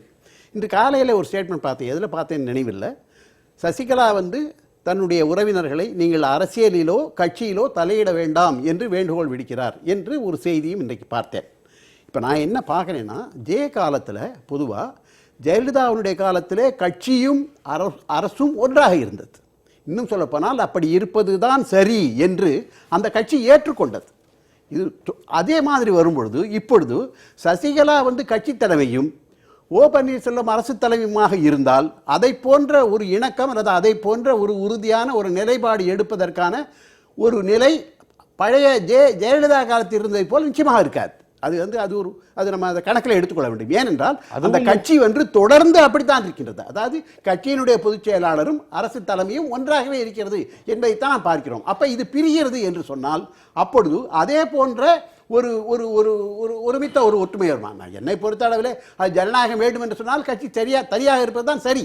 இன்றைக்கு கூட பார்த்தோம், அது அரிதானது நடக்குது. நீங்க சோனியா காந்தி மன்மோகன் சிங் காம்பினேஷன் அரிதாக நடந்தது தான், வேற வழியே இல்லாம தான். இல்ல அதெல்லாம் நடந்தது. ஆனா லாலு ரப்ரி ஒரு வேற வழியே இல்லாம நடந்த ஒன்று. அது என்ன காரணம் என்று கேட்டால், நீங்க இவருக்கு பிறகு, அதாவது நேருவுக்கு பிறகு இந்திரா தான் ஒரு பெரிய ஆளுமை கட்சியில. அதே மாதிரி அதற்கு பிறகு ராஜீவ்காந்தி எப்படி வந்தார் என்று சொன்னால், இந்திரா காந்தியினுடைய புதல்வர்ங்கிற அந்த அடிப்படையில் தான் வந்தார். அதற்கு பிறகு பார்த்தீர்கள் என்று சொன்னால் காங்கிரசும் கூட அந்த பழைய பெருமையை பேசுவதற்கான அல்லது பழைய ஒரே கட்சியாக ஒரு மோனோலித்தாக இருந்தது என்று சொல்ல முடியாது. அப்பொழுது வரும்பொழுதுதான் என்ன வருகிறது என்று சொன்னால், சோனியா காந்தி என்கின்ற கட்சி தலைமை தலைவராகவும் நிர்வாக தலைமை என்று சொல்லக்கூடிய பிரதமர் மற்றும் அமைச்சர்கள் தனியாகவும் வரக்கூடிய ஒரு சூழல் வந்தது. இன்னும் சொல்லப்போனால் பாஜகக்காரர்கள் மன்மோகன் சிங்கை எவ்வளவு கேலி செய்தார்கள். வாயே பேச தெரியாதவர் என்று சொன்னார்கள். இவர் எதா இருந்தாலும் அவர் சோனியா காந்தி தான் பேச வேண்டும் என்று சொன்னார்கள். ஆனால் அன்றைக்கும் நான் சொன்னேன், சோனியா காந்தி கேட்காமல் வேற யாரை கேட்பார்கள்? அவர் கட்சி தலைவர், அவர் சொல்வதைத்தான் மன்மோகன் சிங் கேட்பார். இது ஒன்றும் தப்பு இல்லை. அதை மாதிரி நாளைக்கு ஒரு பிரச்சனை, ஒரு முக்கியமான அடிப்படையான ஒரு மாநிலம் சார்ந்த அல்லது ஒரு கோட்பாடு சார்ந்த பிரச்சனையில் அதிமுகவரை கூட அந்த கட்சியினுடைய பொதுச் செயலாளர் என்ன சொல்கிறாரோ அதைத்தான் அரசு நிறைவேற்ற வேண்டும். அது ஓபிஎஸ்ஸாக இருந்தாலும் சரி, யாராக இருந்தாலும் சரி. அது ஒரு விஷயம். இன்னொரு விஷயம், ஜே அவர்கள் ஜெயலலிதா கடைசி காலத்தில் 3 விஷயங்களில் ரொம்ப ரொம்ப ரொம்ப அழுத்தமாக இருந்தார். ஒன்று என்ன என்று சொன்னால், எக்காரணத்தை கொண்டும் பாஜகவோடு நாம் எந்த வகையிலையும் எந்த ஒரு நெருக்கடியான நிலையிலும் அவர்களோடு ஒரு கூட்டணி போகக்கூடாது என்பதில் உறுதியாக இருந்தார். ஒன்று. ரெண்டாவது, ஜிஎஸ்டியை மிக கடுமையாக அவர் எதிர்த்தார். மூன்றாவது, இந்த நீட் என்று சொல்லக்கூடிய இந்த பொது நுழைவுத் தேர்வை அவர் கடுமையாக எதிர்த்தார். அதற்கு மேலாக மாநில உரிமைகளுக்கு அவரை கொஞ்சம் கூட விட்டு கொடுக்காமல் இருந்தார் என்பதை நாம் பார்க்கோம். மாநில உரிமைகள் என்று சொல்லும்போது என்னென்ன என்று சொன்னால், காவிரி பிரச்சனை, காவிரியினுடைய ஆணையம் அமைக்கக்கூடிய பிரச்சனை, ஈழ பிரச்சனை, அதே மாதிரி மீனவர் பிரச்சனை, பாலார் பிரச்சனை இருந்தாங்க. அது கடைசியிலே அந்த மைய அரசு என்ன செய்தது என்று சொன்னால், அவர்கள் 8 ரூபாய்க்கு கொடுத்து கொண்டிருக்கக்கூடிய அரசியை 23 ரூபாய் என்று உயர்த்தினார்கள். அதே போல மண்ணெண்ணெய் எவ்வளவு வழங்கி கொடுத்தார்களோ அந்த கோட்டாவை குறைத்தார்கள். இப்படியெல்லாம் அவர்கள் அதிமுக அரசிற்கு ஜெயலலிதா இருந்த காலத்திலேயே நெருக்கடி கொடுத்தார்கள். அப்படியெல்லாம் வரும்பொழுது அப்படிப்பட்ட ஒரு நெருக்கடியை மறுபடியும் மைய அரசு கொடுக்காது என்பதற்கான என்ன உத்தரவாதம் இருக்கிறது? ஒரு உத்தரவாதம் இல்லை. அதனால என்ன, நெருக்கடி கொடுத்துக்கிட்டே இருப்பாங்க. ஆனால் அந்த நெருக்கடிக்கு பணியறதும் பணியாம இருக்கிறதுக்குமானது உங்க சாய்ஸ். ஆமா, அது சாய்ஸ். என்ன என்று சொன்னால், சாய்ஸ் பொதுவாக நான் என்ன பார்க்கிறேன் என்று சொன்னால், நிச்சயமாக ஜெயலலிதாவை பொறுத்த அளவில் அவர் கட்சியே ஏற்றுக்கொள்ளக்கூடிய அது பொது நிலையிலிருந்து பார்க்கக்கூடியவர்கள் சொல்லக்கூடியது கூட என்ன என்று சொன்னால், அவருக்கு இருக்கக்கூடிய ஆளுமை என்பது ஓபிஎஸ்க்கோ அல்லது சசிகலாவுக்கோ அல்லது அந்த இருவரும் சேர்ந்து கட்சி தலைமையாகவும் அல்லது அரசு தலைமையாகவும் இருந்தால் கூட அந்த ஒரு உறுதிப்பாடு என்பது இருக்குமா என்பது ஒரு ஐயம்தான். இல்லை, ஒரே ஒரு சின்ன குறுக்கீடு. அதாவது இறந்து போனவர்களை பற்றி விமர்சனம் செய்ய வேண்டாம் என்பது வேறு. ஆனால் அதற்காக இறந்து போனவர்கள் செய்தது எல்லாம் சரி என்றும் என்னால் சொல்லிவிட முடியாது.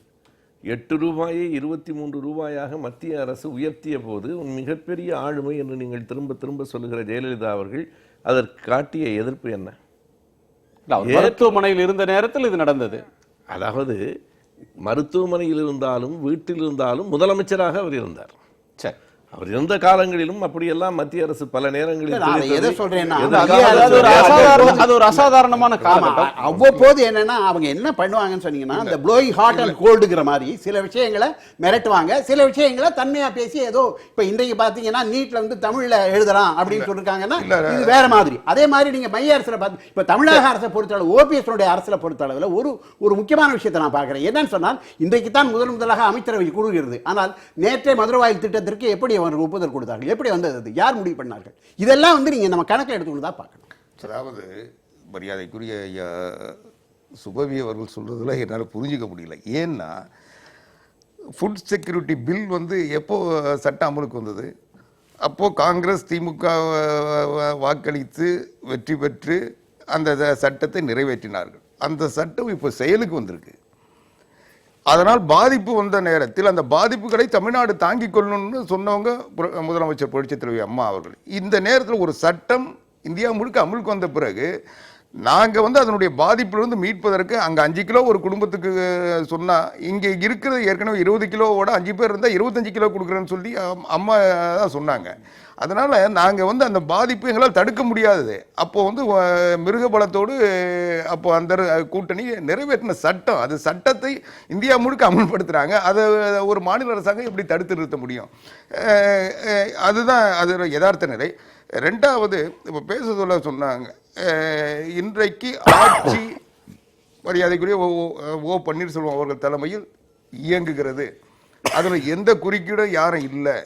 கட்சியை ஒருங்கிணைப்பதற்கு, வழிநடத்துவதற்கு, செயல்படுத்துவதற்கு இன்றைக்கு ஒரு வெற்றிடம் இருக்கிறது. அதற்கு இன்றைக்கு நாங்கள் இந்த முயற்சியில் ஈடுபட்டிருக்கிறோம். எப்பவுமே கட்சி தான் ஆட்சியை வழிநடத்தும். ஏன்னா அந்த சட்டமன்ற உறுப்பினர்களை தேர்வு செய்வதற்கு அவர்களுக்கு வேட்பாளராக அறிவிப்பது கட்சியினுடைய பொதுச் செயலாளர் தான். அவர்கள் அந்த கட்சியினுடைய கட்டளைகளுக்கு மீறி நடக்கின்ற பொழுது அவர்களை வெளியேற்றுவதற்கும் அவர்களை நீக்குவதற்கும் அவர்களுடைய செயல்பாடுகளை கட்டுப்படுத்துவதற்கும் சட்டம் அனுமதிக்குது. ஆக கட்சிக்கு கட்டுப்பட்டு தான் நடக்கணும். ரெண்டாவது, ஒருத்தருடைய செயல்பாடு என்பது எப்போ தெரியும்னா, நீங்கள் ஆந்திராவில் என்டி ராமாராவ் மிகப்பெரிய ஆளுமை. அவர் வந்து ஒரு தமிழ்நாட்டை விட அவரை தேவடான்னு போற்றி வணங்கியவர்கள் அதிகம். அவர்கள் சேர்ந்து அவரை முதலமைச்சர் ஆக்குறாங்க. அவரை நீக்கிவிட்டு சந்திரபாபு நாயுடு வராரு. அப்போ சந்திரபாபு நாயுடுக்கு எந்த நிர்வாக திறன் இருந்ததாம யாரும் சொல்லலை. அவரை அந்த இடத்துல கொண்டு வர சொல்ல வந்து இவர் எத்தனை நாளைக்கு நிலைப்பாருன்னு சொன்னாங்க. அதுக்கு பிறகு தான் அவருடைய ஆற்றல் தெரிஞ்சது. இன்னும் சொல்ல போனால் மத்திய அரசாங்கத்தில் ஒரு மெஜாரிட்டி கிடைக்காத ஒரு குழப்ப சூழ்நிலை வந்தபோது நரசிம்மராவை பிரதமர் ஆக்குனாங்க. அதுக்கு முன்னால் நரசிம்மராவ் இந்திய அரசியலில் எதுவும் பெரிய சாதனை செஞ்சதா எந்த வரலாறும் இல்லை. ஆனால் அவர் வந்து சிரிக்காமையே 5 வருஷத்தை நிறைவு பண்ணார். எத்தனையோ சர்ச்சைகள், எத்தனையோ பிரச்சனைகள் வந்தால் கூட 5 வருஷத்தை வந்து ஒரு மெஜாரிட்டி இல்லாத ஒரு அரசாங்கத்தை நடத்தி முடிச்சாரு. அதனால அந்த சூழல் அவர்களுக்கு வாய்ப்பு கிடைக்கின்ற பொழுதுதான் ஒருத்தருடைய தகுதியும் திறமையும் ஆற்றலும் வெளிப்படும். அது வரைக்கும் நம்ம அவசரப்பட்டு எந்த முடிவுக்கு வந்துட வேண்டான்ற. வாய்ப்பு கொடுத்தா திறமை இருக்கா இல்லையான்றது வெளிப்படும் தெரியும். சரி, திரு மணி, நிறைவு பகுதியில் இருக்கிறோம். 2 கேள்விகள். ஒருவர் வந்து தலைமை தாங்கினாதான் எங்களுடைய கட்சியினுடைய கட்டுக்கோப்பு நிலைக்கும், குழப்பத்துக்கு இடந்தராமல் இருக்க முடியும், பிளவை தவிர்க்க முடியும் அப்படின்னு சொல்லி போய் வேண்டுகோள் விடுக்கிறது அந்த கட்சியுடைய ஒற்றுமையை வெளிப்படுத்துதுன்னு சொல்றதா, அல்லது இன்னொரு புறத்தில் பலவீனத்தை காட்டுதா அப்படின்ற கேள்வி இருக்கு. இன்னொன்று விசுவாசம் அப்படின்ற ஒன்று தொடர்ந்து பேசப்படுது. விசுவாசம்ன்றதும் ஜனநாயகமும் ஒன்றோடு ஒன்று இணங்கி போகக்கூடியதா அல்லது முரண்பட்ட ஒன்றா? நிச்சயமா போய் இவங்க வந்து நீங்க இந்த தலைமை வந்தால்தான் நாங்க வந்து ஒற்றுமையா இருப்போம் அப்படின்னு கேட்பது வந்து அது நிச்சயமாக பலவீனம் இல்லை, அது அவர்களுடைய பலத்தை தான் காட்டுது. ஏன்னா பொதுவாகவே வந்து என்ன சொல்லப்பட்டது என்றால், அனைத்து இந்திய அண்ணா திராவிட முன்னேற்ற கழகம் ஜெயலலிதா என்கிற ஒற்றை தலைமையின் கீழ் கூடுகிறார்கள். ஒருவேளை அன்றைக்கு நாம் நான் முதலமைச்சர் அவர்களுடைய மரணத்திற்கு முன்னால் சில இருந்த கருத்தை நான் இங்கே பகிர்ந்து கொள்கிறேன். ஒருவேளை முதலமைச்சர் அவர்களுக்கு ஏதாவது ஆனால் இந்த கட்சியே சிதறி போகும், அனைத்து இந்திய அண்ணா திராவிட முன்னேற்ற கழகமே சிதறி போகும் என்று பெரும்பாலானவர்கள் கணித்தார்கள். ஆனால் அந்த ஒற்றை தலைமை என்கிற நிலையில் கூடி இருந்தாலுமே கூட இன்றைக்கு அதற்கு அடுத்த புள்ளிக்கு அனைத்து இந்திய அண்ணா திராவிட முன்னேற்ற கழகம் நகர்ந்து வந்து இந்த நேரத்தில் யார் சரியாக இருப்பார்கள் என்கிற முடிவை அவர்கள் எடுக்கிறார்கள்.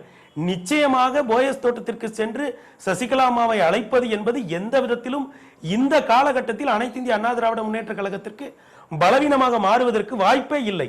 அதே போல நாம் விசுவாசம் என்று ஒற்றை சொல்லாடல் அனைத்து இந்திய அண்ணா திராவிட முன்னேற்ற கழகத்திலே பொறுப்புக்கு வருகிறவர்கள் விசுவாசிகளாக இருக்கிறார்கள். ஆனால் இந்த விசுவாசம் என்கிற சொல்லை கொண்டு அவர்களுடைய களப்பணிகளை நாம் என்றைக்கும் மறந்துவிடக் கூடாது. இன்னொன்றையும் நான் இங்கே பதிவு செய்ய விரும்புகிறேன். தன்னுடைய மாவட்ட செயலாளர்களுக்கு ஜெயலலிதா அம்மா அவர்கள் அதிகப்படியான சுதந்திரத்தை கொடுத்துதான் வைத்திருந்தார். அந்த கட்சியில யார் வேண்டுமானாலும் எப்போது வேண்டுமானாலும் அந்த பொறுப்பிற்கு வரலாம், பொறுப்புகளுக்கு வரலாம், பதவிகளுக்கு வரலாம். விசுவாசம் என்பது பிரதானமாக பார்க்கப்பட்டாலுமே கூட களப்பணியில் அவர்கள் தேர்தல் பணியில் சரியாக ஆற்றவில்லை என்றாலோ, களப்பணியில் சரியாக இல்லை என்றாலோ, கட்சியினுடைய கொள்கைகளுக்கும் கோட்பாடுகளுக்கும் கட்சியினுடைய போக்கிற்கும் ஒத்துவராதவர்களை தொடர்ந்து அவர் அப்புறப்படுத்தி இருக்கிறார். அதனால்தான் இன்றைக்கு அந்த பரம் ஆள் போல் தலைத்து அருகு போல் வேரோடி நிற்கிறது. அதனால் பெரியோரை வியத்திலும் இளமே, பெரியோரை வியத்திலும் இளமே, சிறியோரை இகழ்தலும் இளமே என்கிற மரபிலிருந்து நாம் வருகிறோம். அது ஒரு மிக முக்கியமான ஜனநாயக மரபு. ஒருவருடைய தக்கார் தகவலார் என்பது அவருடைய எச்சத்தார் காணப்படும். அதனால் இந்த நேரத்தில் அனைத்து இந்திய அண்ணா திராவிட முன்னேற்ற கழகத்தினுடைய இரண்டாம் கட்ட தலைவர்கள், ஏனென்றால் திராவிட இயக்கங்களுடைய பலமே அதனுடைய இரண்டாம் கட்ட தலைவர்கள் தான். இவ்வளவு வலிமையான இரண்டாம் கட்ட தலைவர்களை நான் அறிந்தவரையில் எந்த மாநில கட்சிகளும் பெற்றிருக்கவில்லை. அதனால் அதனுடைய இரண்டாம் கட்ட தலைவர்கள் ஏறக்குறைய 1977 இருந்து கள அரசியல் இருக்கிறவர்கள். 1977 அனைத்து இந்திய அண்ணா திராவிட முன்னேற்ற கழக உறுப்பினரட்டை வைத்திருக்கிறவர்கள் இன்றைக்கு போயஸ் தோட்டத்திற்கு சென்று சசிகலா அம்மாவை அழைப்பதில் அதில் பலவீனம் எதுவுமே இல்லை, அது பலம்தான். இந்த புள்ளியிலிருந்து அனைத்து இந்திய அண்ணா திராவிட முன்னேற்ற கழகம் ஒரு புதிய பாதையில் நடைபோடும் என்றுதான் ஒரு நடுநிலையோடு நான் நோக்குகிறேன். ஒரு நடுநிலையான பார்வையை முன்வைக்கிறதா நீங்க சொல்றீங்க. நன்றி திருமணி. ஒரு புதிய பாதை அப்படின்ற ஒரு பாதையை சொல்றார். சசிகலா அவர்கள் இன்னமும் தன்னுடைய மன ஓட்டம் என்ன அப்படின்றத அதிகாரபூர்வமாக தெரிவிக்கவில்லை. ஆனாலும் இருக்கக்கூடிய நிகழ்வுகள், செய்திகள் இதை பார்க்கிற போது அதிமுகவினுடைய அடுத்த தலைமையாக அவர் உருவெடுப்பார் அப்படின்றதற்கான சமிக்ஞைகள் வலுவாக தென்படுகின்றன. இது தமிழ்நாட்டு அரசியலில் என்ன மாதிரியான இடத்துக்கு கொண்டு போகும்? இப்போ கட்சியினர் ஏற்பது ஒன்று, அதற்கு பிறகு கட்சிக்கு வெளியே இருக்கக்கூடிய கட்சியின் ஆதரவாளர்கள் அதை ஏற்றுக்கொள்வது, கட்சியில் நிர்வாகிகள் ஏற்று அதை தொண்டர்களும் முழு மனதோடு ஏற்கிறது ஒன்று, கட்சி அப்படின்ற அமைப்புக்கு வெளியில் இருக்கிற அனுதாபிகள், ஆதரவாளர்கள் அவர்கள் இருக்கிறது ஒன்று, அதற்கு பிறகு வாக்காளர்கள் பொதுமக்கள் ஏற்றுக்கொள்றது அப்படின்ற ஒன்றில் தான் ஒரு தலைமையினுடைய வெற்றி அப்படின்றது உறுதியாகும். எனவே இந்த நிகழ்வு போக்கு இப்படியே போகிற பட்சத்தில் இது என்ன மாதிரியான விளைவுக்கு எட்டு போகும்னு நினைக்கிறீங்க? ஒருவருக்கு பின்னால், ஒரு தலைவருக்கு பின்னால் அடுத்து வருகிறவர்கள் எல்லோரும் வெற்றி பெற்றிருக்கிறார்கள் என்று சொல்லவும் முடியாது, எல்லோரும் யாருமே வெற்றி பெறவில்லை என்றும் சொல்ல முடியாது.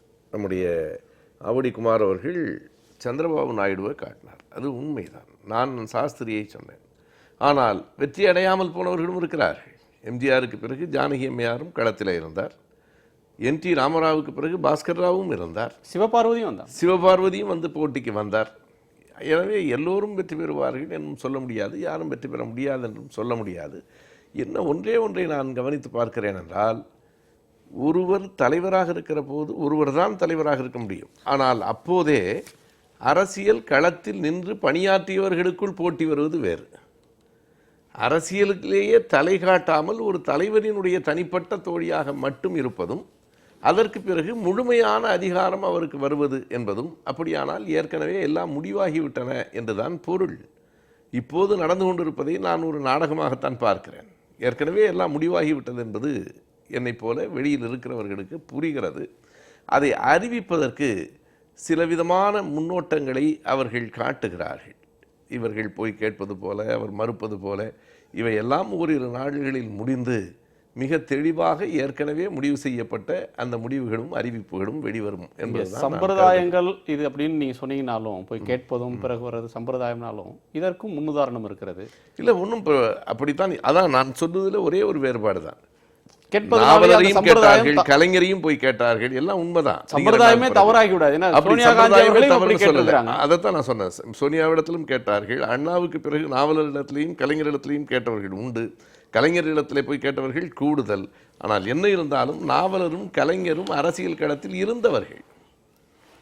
இன்றைக்கு வரைக்கும் அரசியல் களத்திலேயே இல்லாமல் ஒரு தேர்தலில் கூட பணியாற்றாமல் ஜெயலலிதா அவர்கள் அரசியல் களத்தில் இருந்தவர். ஜானகி அம்மையார் அரசியலிலே இல்லாதவர். நீங்கள் இரண்டுக்கும் வேறுபாடு உண்டு. 83 ஜெயலலிதா எம்ஜிஆரினுடைய காலத்திலேயே அரசியலில் இருந்தார். கொள்கை பரப்பு செயலாளராக இருந்தார். நாடாளுமன்றத்தில் மாநிலங்களவை உறுப்பினராக நியமிக்கப்பட்டார். இப்படி அவருக்கு ஒரு தொடர்பு இருந்தது. எனவே அதனையும் கணக்கில் கொள்ள வேண்டும் என்பதுதான் உங்களுடைய நிறைவு பார்வை. அதாவது நான் மறுபடியும் என்ன சொல்கிறேன்னா, நீங்கள் சொன்ன ஒரு கருத்தை சொல்கிறேன். அண்ணா மறைந்த போது சம பலமுடைய சம செல்வாக்குடைய பல தலைவர்கள் அன்றைக்கு இருந்தார்கள். எண்ணற்ற தலைவர்கள். அதான் எண்ணற்ற தலைவர்கள் இருந்தார்கள். அதெல்லாம் நம்ம மறக்க முடியாது. மீ நடராஜன்லேருந்து எல்லாருமே இருந்தாங்க. இப்போ என்னன்னா, நீங்கள் வச்ச ஒரு கேள்வி ஒரு முக்கியமான கேள்வி. அதாவது விசுவாசமா ஜனநாயகமா? இப்போ நிச்சயமாக சொல்ல முடியும், அதிமுகவிற்குள் ஜனநாயகம் இல்லை. இது ஜெயலலிதாவாக இருக்கட்டும், இன்றைக்காக இருந்தாலும் அதே தான். இப்பொழுது இந்த ஜனநாயகம்ன்றது என்ன? பெரும்பான்மை தீர்மானிக்கிறது. ஜனநாயகம் என்பது பெரும்பான்மை அல்ல. ஜனநாயகம் என்பது பெரும்பான்மை அல்ல. ஜனநாயகம் என்பது கட்சியினுடைய அடிமட்ட தொண்டனிலிருந்து எல்லாரும் அவருடைய கருத்தை சொல்வதற்கான வாய்ப்பளிப்பது. அதாவது என்ன என்று சொன்னால், எப்பொழுதுமே என்ன வரும் என்று சொன்னால், பொதுவாக இந்த அரசியலில் என்ன பேசணும் அப்படின்னு சொன்னால், இண்டிவிஜுவல் ஒப்பீனியன், கலெக்டிவ் டிசிஷன். தனிப்பட்ட முறையிலே நமக்கு கருத்து இருக்கலாம். ஆனால் கட்சி ஒரு நிலைப்பாடு எடுத்த பிறகு நான் அப்படி சொன்னேன் என்று யாரும் நான் என் கருத்து வேறுபட்டேன், நான் மாறுபட்டேன் என்று சொல்லக்கூடாது. முடிவு என்று வந்துவிட்ட பிறகு இருக்கணும். அதுதான் அரசியலில் சரியாக இருக்கும். இப்போ நான் என்ன கேட்குறேன்னு சொன்னால், அதிமுகவில் அப்படிப்பட்ட ஜனநாயகம் இருந்ததா? இல்லை. 2, இன்றைக்கு சசிகலாவை போய் அவர் கட்சிக்குள்ளேயோ அல்லது அரசு துறையிலேயோ அவர் எந்த விதமான அனுபவமும் இல்லாமல் இருப்பவரை நீங்கள் தலைமைக்கு வாருங்கள் என்று கூப்பிடுவது மறுபடியும் ஒரு ஜனநாயகத்திற்கு ஒரு புறம்பான செயலைத்தான் நான் பார்க்கிறேன். அது என்ன வரும் சொன்னால், விசுவாசம் என்பதும் ஜனநாயகம் என்பதும் நிச்சயமாக இன்றைக்கு இருக்கக்கூடிய ஒரு ஜனநாயக அரசியலில் ஒன்றுக்கொன்று எதிரானது என்பதை நாம் கண்டிப்பாக புரிந்து கொள்ள வேண்டும். இன்னொன்று, சசிகலாவும் 19 பேரும் வெளியேற்றிய பொழுது சசிகலா என்ன சொல்லிவிட்டு பாய்ஸ் கார்டனுக்குள் வந்தார் என்றால், அவர் ஒரு மன்னிப்பு கடிதம் கொடுத்து விட்டு, இனிமேல் எக்காரணத்தை கொண்டு நான் அரசியலிலோ தலையிட மாட்டேன் என்று சொல்லிவிட்டு தான் உள்ளே வந்தார்.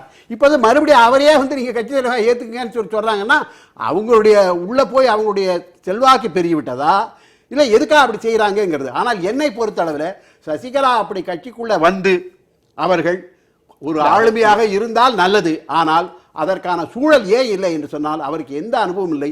அவரை விட மூத்த தலைவர்கள் கட்சியில் பணிபுரிந்தவர்கள் உள்ளே இருக்கிறார்கள். இது என்ன இருந்தாலும் அதை முடிவு செய்ய வேண்டியது அந்த கட்சியினுடைய பொதுக்குழு உறுப்பினர்கள், அந்த செயற்குழு உறுப்பினர்கள், அந்த கட்சியினுடைய நிர்வாகிகள். தங்களுக்கு யார் தலைவர் என்பதை அவங்க முடிவு பண்ண பிறகு அதற்கு பிறகு உங்களுடைய பார்வையை வைக்கலாம்.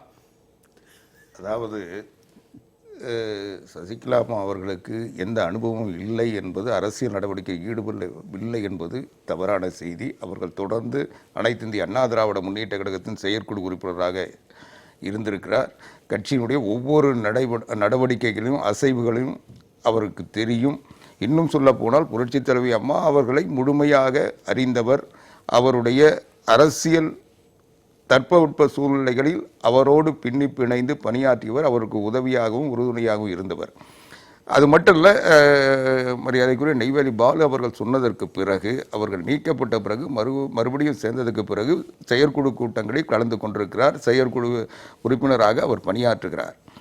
2வது அடுத்த செய்தி என்னன்னா, மரியாதைக்குரிய சுபவி அவர்கள் சொன்னார், ஆட்சி தலைமையும் கட்சி தலைமையும் வேறு வேறாக இருந்தால் அதுக்கு ஒரு முன்னுதாரணம் இல்லை, ஒரு இயல்பான சூழ்நிலை, இணக்கமான சூழ்நிலை இருக்காதுன்னு சொன்னார். புரட்சித் தலைவர் எம்ஜிஆர் காலத்திலே புரட்சித் தலைவர் எம்ஜிஆர் முதலமைச்சராக இருந்தார். நாவலர் நெடுஞ்செழியன் பொதுச் செயலாளராக இருந்தார். அதுக்கு பிறகு பாவு சண்முகம் பொதுச் செயலாளராக இருந்திருக்கிறாரு. அவர் இறக்குற வரை முதலமைச்சர் கட்சி தலைவர் வேறு வேறு நிலையில தான் இருந்தாங்க. அதனால எங்களுக்கு கட்சியில பொதுச் செயலாளரா நாவலர் இருந்தாலும் ராகவானந்தர் இருந்தாலும் யார் இருந்தாலும் அவர்கள் ஏற்றுக்கொண்ட தலைவராக இருந்தவர் எம்ஜிஆர். அந்த நிலை இப்ப வராதுன்னு நீங்க ஏன் நினைக்கிறீங்க? நன்றி.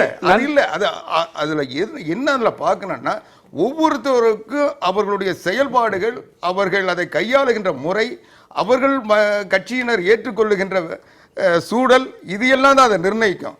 ரெண்டாவது, ஒருத்தர் அறிமுகப்படுத்தின உடனே அவர் வந்து மக்களிடையே இப்போ எங்கள் கட்சியை ஒருங்கிணைப்பதற்கு, வழிநடத்துவதற்கு, எங்களுடைய இழப்பான சூழ்நிலையில் எங்களுக்கு ஆற்றுப்படுத்துவதற்கு ஒரு தலைமையை நாங்கள் உருவாக்கி இருக்கிறோம். எங்களுக்குள்ள யாரும் நுழைஞ்சிடக்கூடாது, குழப்பத்தை உருவாக்கக்கூடாது, எங்களுடைய பாதிப்பை யாரும் பயன்படுத்திடக்கூடாது. ஏன்னா நாங்கள் கடந்த முறை அனுபவிச்சிருக்கோம். புரட்சித் தலைவர் எம்ஜிஆர் மறைந்துவிட்ட ஒரு இக்கட்டான சூழ்நிலையில் நாங்கள் அதை கவனம் செலுத்தாததன் காரணமாக நாங்கள் இப்போ மிகப்பெரிய பாதிப்பை, எங்களுக்குள் பிரச்சனைகளை, பிளவுகளை சந்தித்தோம். அந்த நிலை வரக்கூடாதுன்றதுக்கு இன்றைக்கு உறுதியாக இருக்கிறோம், உணர்வோடு இருக்கிறோம். எங்கள் புரட்சி தலைவி அம்மா அவர்கள் எதை நினைத்தார்களோ அதை நிறைவேற்றுகின்ற வலிமையோடு.